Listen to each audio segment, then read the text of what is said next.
Hello everyone, welcome back to my channel. आज मी patties recipe share केली आहे. ॲक्च्युली माझं फोकस किंवा इंटेन्शन म्हणावं, घरी अवेलेबल इन्ग्रेडियंट्समधूनच काहीतरी टेम्पटिंग बनवणं असं असतं.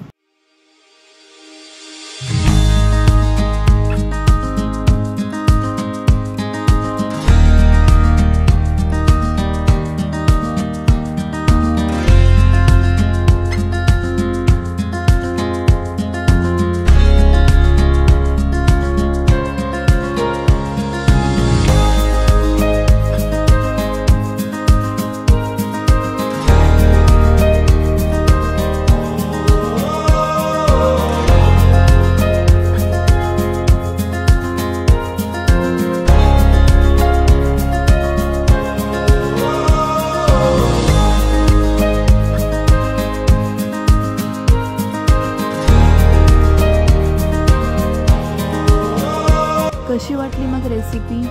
नक्की करून बघा आणि आवडल्यास माझ्या व्हिडिओला लाईक नक्की करा. थँक्यू.